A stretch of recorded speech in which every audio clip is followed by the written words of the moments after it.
Y justamente tenemos mucho para contar. Esto es lo que queremos hacer esta noche, contarles los temas del día. A pesar de que fue feriado, pasaron cosas, se dijeron cosas y estamos mirando por delante lo que viene en la Argentina y sobre todo en la pandemia. Mirá, esta es una imagen contundente de lo que se vivió hoy. Los controles y el caos de tránsito, ¿no? Hay muchos que advierten esto de prohibir a la gente que vuelva a su casa.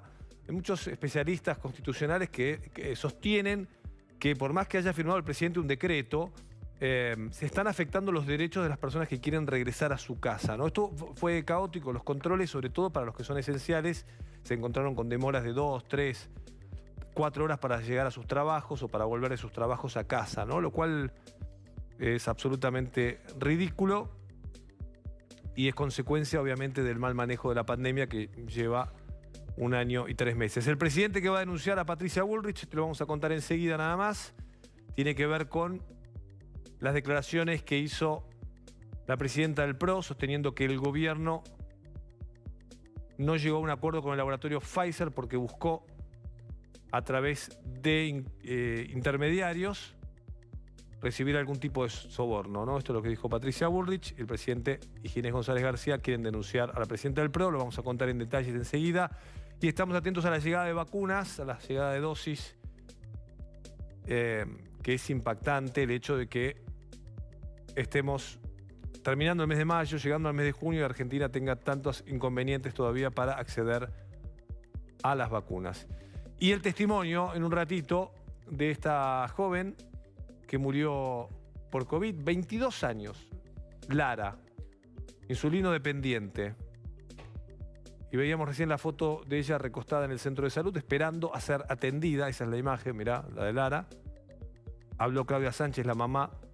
Nos contó lo que tuvo que vivir para ser atendida y cómo tal vez esa tardanza, esa demora y ese maltrato para ser atendida pudo haber desembocado en su muerte por coronavirus. Lo vamos a contar enseguida en TN de Noche.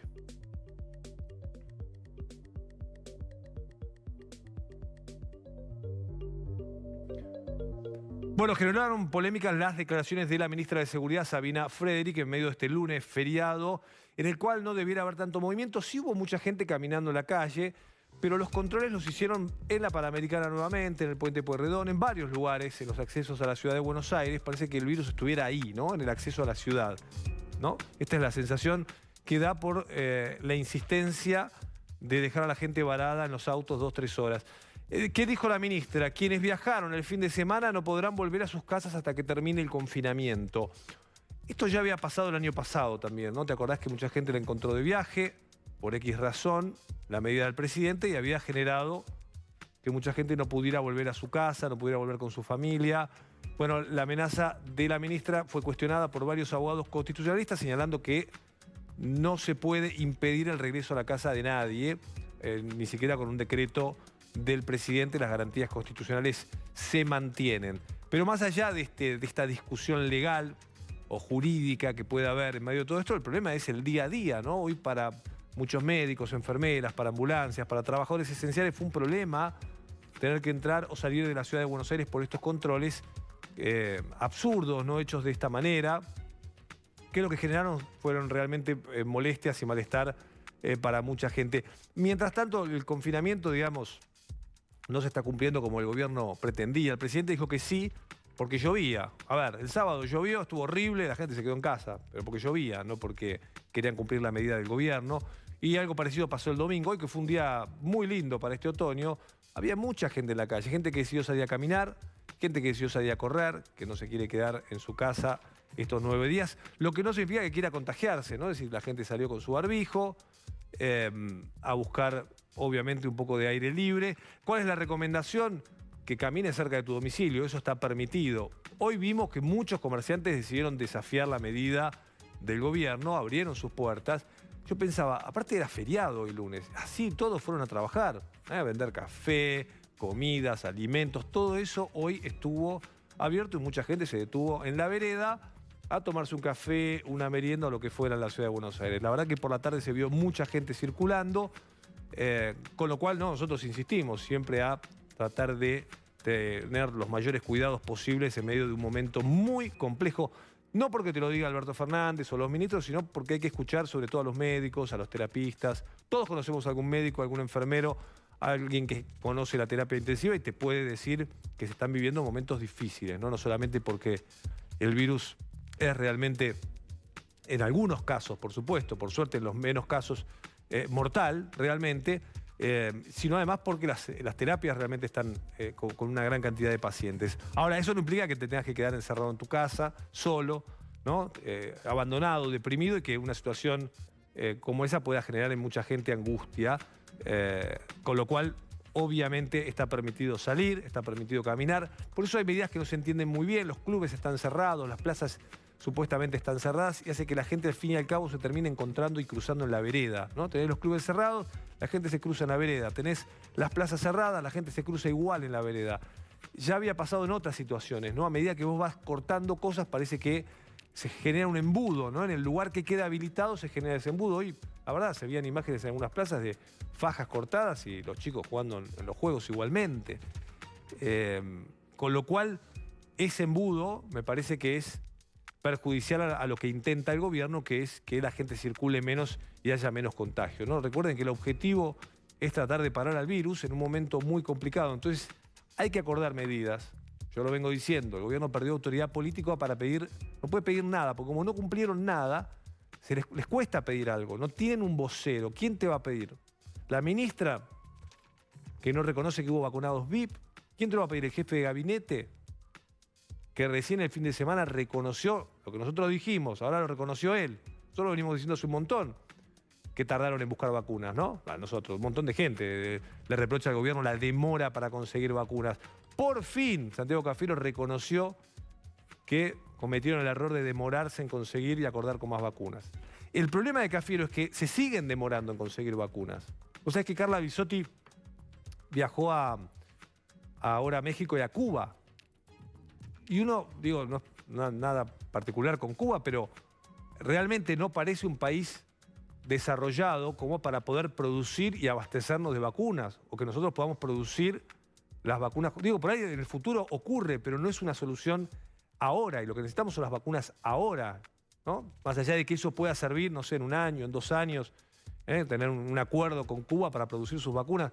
Ahora, yo siempre pienso, si Cuba, que es hermoso como turista, y es hermoso si sos dirigente cubano, pero para vivir ahí es un país que no ha podido superar 1950, ¿no? Parece difícil que sean los lugares a los cuales tenés que ir a negociar vacunas.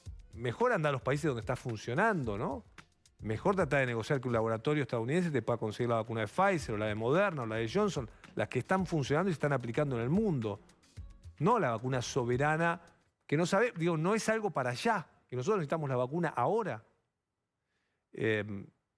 Lo cual llama la atención que el gobierno insista con estos lugares o estas medidas que no apuntan a resolver el problema que tenemos ahora. Vamos a hablar de estas segundas dosis, ¿no? que se están esperando. Hay mucha preocupación en la gente, porque hay gente que se vacunó en febrero, en marzo, y ya debiera recibir la segunda dosis de la vacuna. Y eso no estaría ocurriendo. Eso no es algo que está pasando y el gobierno no está explicando. El gobierno no explica muchas cosas.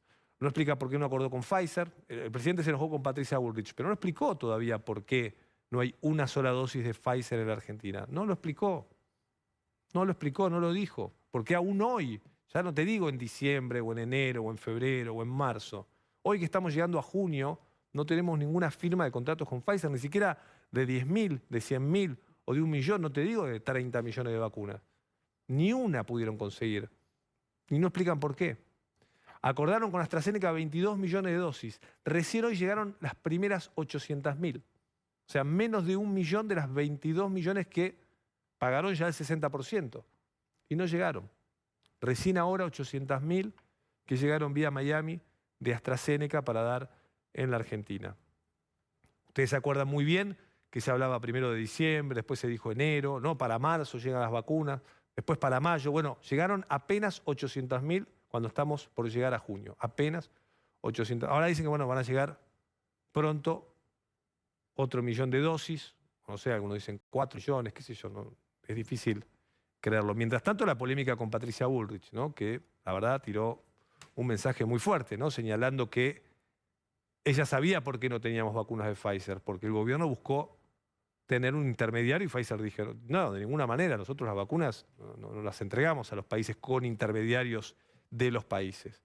Y ahí es donde el gobierno no termina de explicar, o sea, se pelea lo politiza, ¿no? Se pelea con Patricia Bullrich, pero no explica por qué no tenemos esas dosis hoy todavía en la Argentina. En lo cual es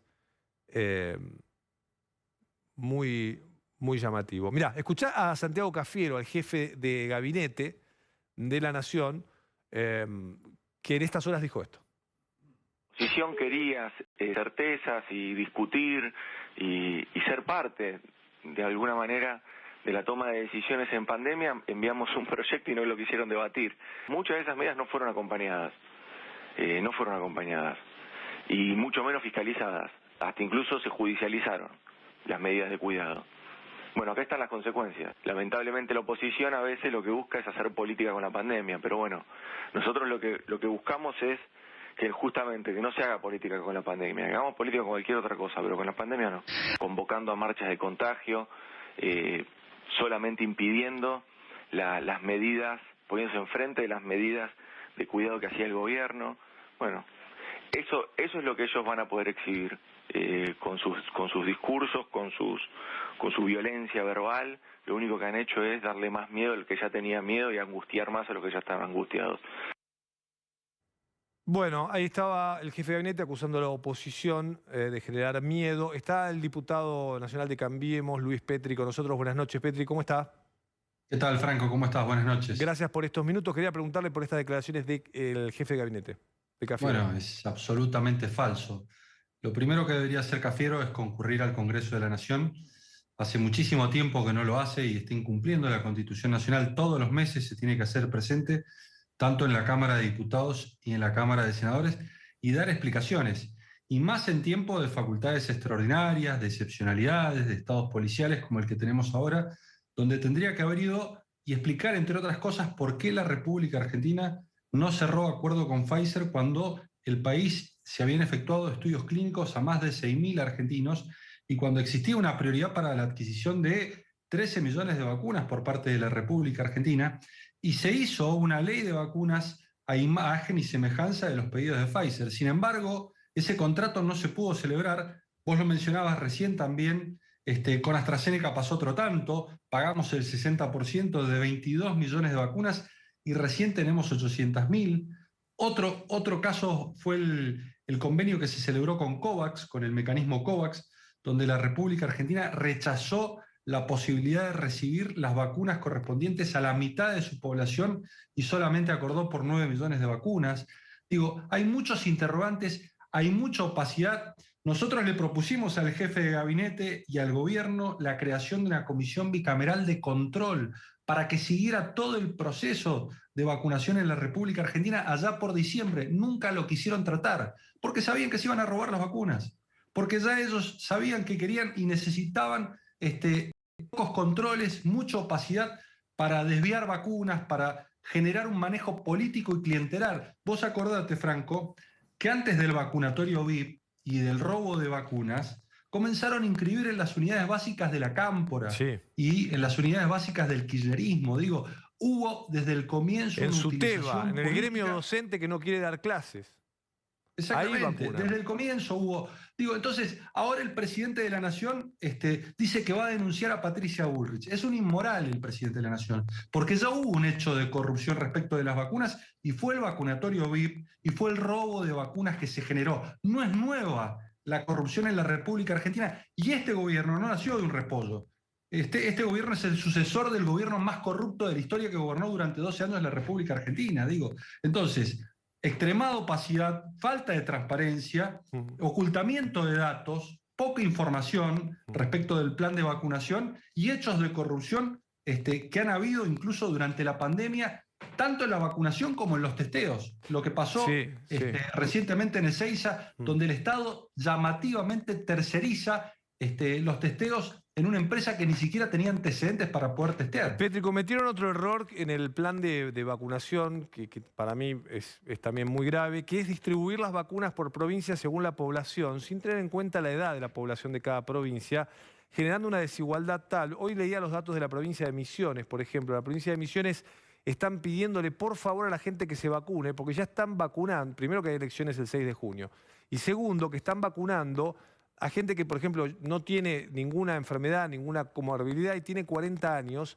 porque ya tienen vacunado al resto de la gente. Es decir, Misiones logró ya vacunar a gran parte de la población mayor de edad, a la población de riesgo, y está vacunando entonces gente de 40 años que no tiene ninguna enfermedad porque recibieron la cantidad de vacunas de acuerdo a su población. Y como Misiones es la provincia con la población más joven del país, tiene esa posibilidad. Entonces vos decís, pero ¿cómo no pensaron un plan de vacunación donde no importa si sos misionero, cordobés, porteño o bonaerense? Lo importante es la edad que tenés y la enfermedad y el riesgo ante el virus. No importa dónde vivís, Franco, no importa la dirección de tu casa.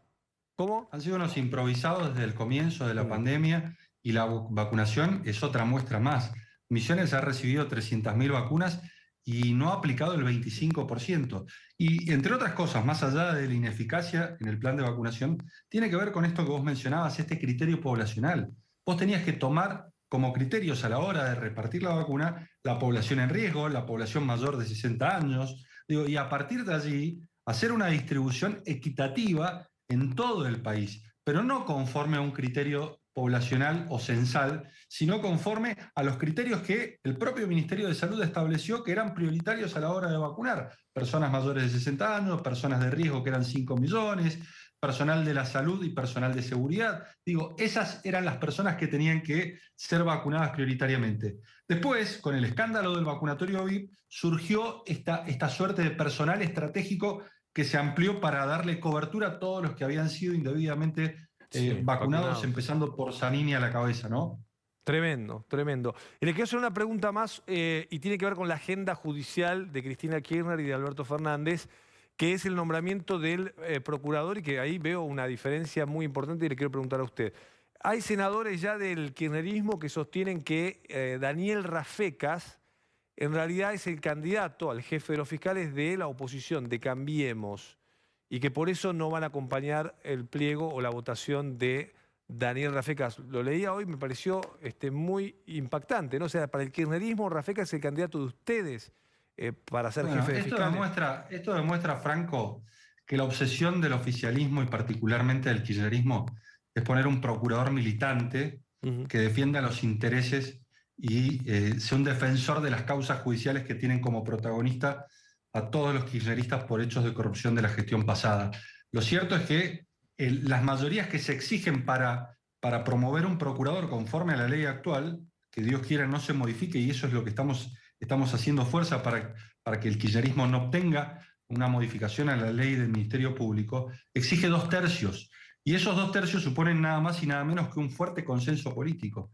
Y claro está, ese consenso político se tiene que dar entre oficialismo y oposición, con lo cual no puede, en caso de que exista acuerdo, no puede ser el candidato de un partido, sino que tiene que ser el candidato, en definitiva, que reúna los acuerdos que garanticen, particularmente una condición que es imprescindible para el ejercicio del cargo: independencia y autonomía. ¿Por qué? Porque tiene que juzgar al poder, porque tienen que enfrentar a las bandas narcotraficantes en la República Argentina, tiene que ir contra los poderosos y contra el crimen organizado. Y para eso tiene que tener muchísima legitimidad política, y esa legitimidad política se consigue con un gran acuerdo, no siendo el procurador de una facción o partido para defender y para garantizar la impunidad del kirchnerismo, sino siendo un procurador que está al servicio de los intereses de la nación. Gracias, Petri, buenas noches. No, gracias a vos, Franco. Muy amable. Casi las 12:30 de la noche. Dejamos un ratito esta historia de la justicia y volvemos a la pandemia para escuchar el testimonio de la mamá de Lara, esta joven que en la provincia de Santa Fe murió. Lo que denuncian es abandono, básicamente. Mostraron además una foto de ella en el piso sin ser atendida, insulino dependiente, con COVID y un desenlace fatal en muy pocos días. Lo cuenta la mamá, se lo contó a TN, la mamá, Claudia.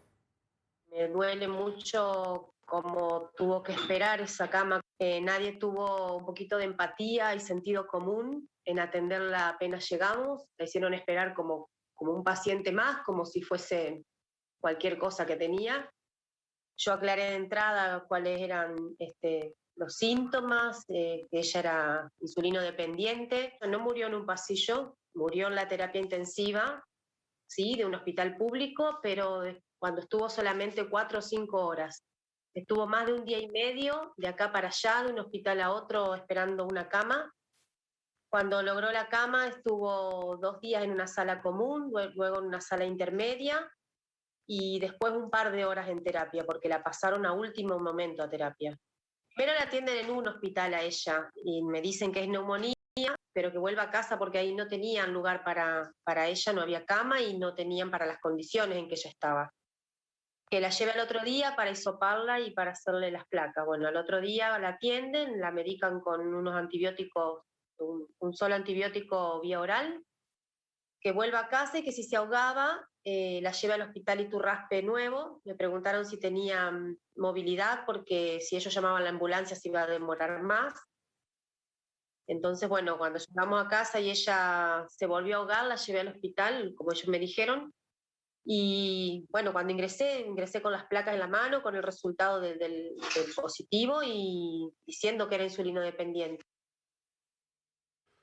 Bueno, tremenda historia que cuenta Claudia, la mamá, sobre cómo muere su hijo y a veces su hija, y a veces uno ve tanta energía puesta, ¿no?, en las restricciones, en la suspensión de clases y tan poca para solucionar estos problemas que son urgentes, que son vitales, como una situación puntual que se puede dar en este hospital, y que también estamos recibiendo información de que se dan estas historias en otros lugares del país. 22 años, Lara. Está Fabrachi con nosotros esta noche. ¿Cómo anda, Javi? Hola. ¿Qué tal? Muy buenas noches, y en un ratito vamos a presentarles a Cruella, la historia de Cruella de Vil. Sí, viene la nueva película de Disney donde se cuenta un poco los orígenes, ¿eh? Y tuvimos la posibilidad de charlar mano a mano con las Emmas, con Emma Stone y Emma Thompson. Así que en un ratito la nota ¿Serio? donde... Sí. Qué bueno. A la distancia. Qué bueno. Pudimos viajar. No pudiste viajar. Pero sí, tuvimos una charla vía Zoom. Quiero ver eso, me encanta. Muy interesante. Dale, una pausa muy breve en Telenoche, tenemos mucho más, ya venimos.